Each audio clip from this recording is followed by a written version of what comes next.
Shalom, perkenalkan, nama saya Kare Barus. Saya dari Fakultas Pertanian, Prodi Ilmu dan Teknologi Pangan, dengan NIM 21030578. Konsep manusia menurut Alkitab dan pandangan lain-lain. Konsep manusia menurut Alkitab terdiri atas 4 subtopik. Yang pertama, kisah penciptaan dalam Kejadian 1-3 sebagai kesaksian iman. Yang kedua, manusia sebagai gambar dan rupa Allah. Yang ketiga, manusia sebagai makhluk sosial. Dan yang keempat, manusia sebagai makhluk etis. Manusia menurut Alkitab, yang pertama, kisah penciptaan dalam Kejadian 1-3 sebagai kesaksian iman. Kisah penciptaan sebagai kesaksian iman yang berarti sesuatu yang dapat dipercayai dan yang diimani. Kesaksian iman dipakai Allah dalam menyampaikan tentang penciptaan kepada bangsa Israel terlebih dahulu, serta kepada kita sekarang ini. Kisah penciptaan menjelaskan kronologis tentang terjadinya alam semesta dalam waktu 6 hari.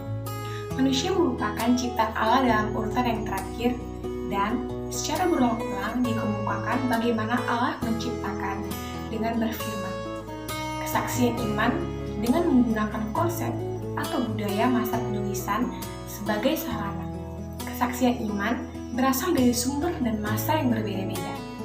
Kesaksian iman bukan merupakan laporan ilmiah berdasarkan ilmu pengetahuan modern saat ini. Jadi, seseorang tidak dapat menuntut bahwa kesaksian iman itu harus sesuai dengan konsep ilmiah yang ada pada masa sekarang. Yang kedua, manusia sebagai gambar dan rupa Allah. Allah dengan segera konsentrasi, wibawa, dan kuasa melakukan tindakan penciptaan alam semesta yaitu langit dan bumi. Manusia adalah puncak penciptaan, berbeda dari ciptaan-ciptaan lain. Manusia mempunyai jasmani dan rohani. Manusia diciptakan dengan kerinduan berelasi dengan penciptanya. Istilah gambar atau selem dan rupa demut menunjukkan manusia ialah presentasi yang kelihatan dari Allah yang tidak kelihatan. Manusia memiliki kesamaan karakteristik ilahi dengan Allah. Yang ketiga, manusia sebagai makhluk sosial. Makhluk sosial dapat diartikan sebagai diciptakan untuk dapat berelasi. Manusia dan sesama yang berarti seimbang, individu dan sosial. Manusia tidak diciptakan sendirian. Terdapat kelompok masyarakat yang menunjukkan dimensi sosial dari hakikat manusia ini. Kelompok inilah yang kemudian menghasilkan sistem pada masyarakat. Manusia dan pasangan hidup yang berarti beranak cucu memenuhi bumi. Hal ini sudah terlaksana sejak zaman penciptaan hingga sampai pada masa kini.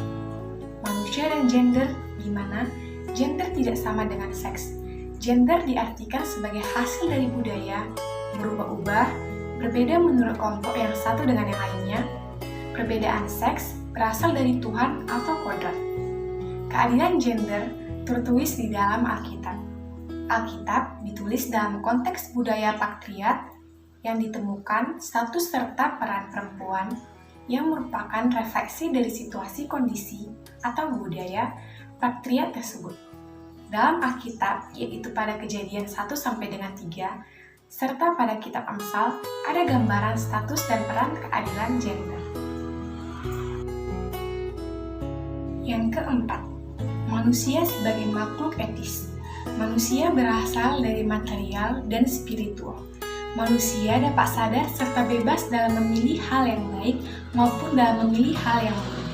Kejatuhan manusia di dalam dosa mengakibatkan timbulnya kebobrokan moral seperti contoh yang beredar seperti sekarang ini, yaitu korupsi.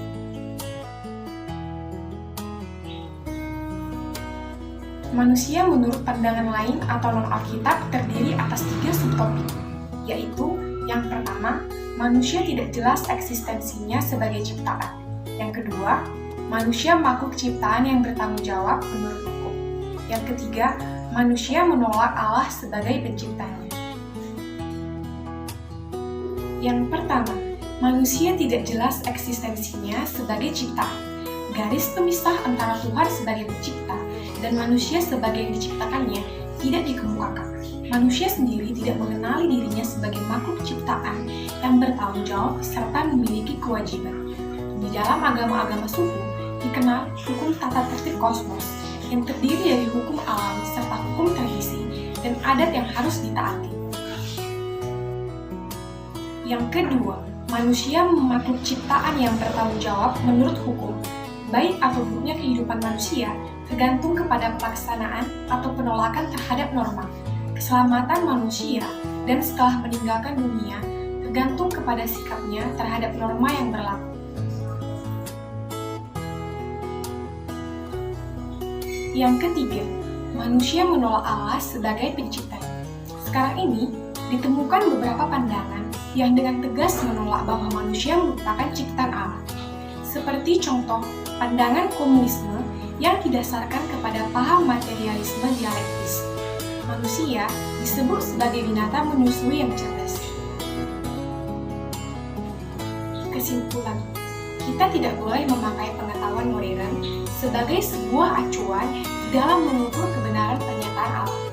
Manusia merupakan makhluk ciptaan yang segambar dan serupa dengan Allah. Terima kasih. Sekian penjelasan saya mengenai konsep manusia menurut Alkitab dan pandangan lain. Terima kasih.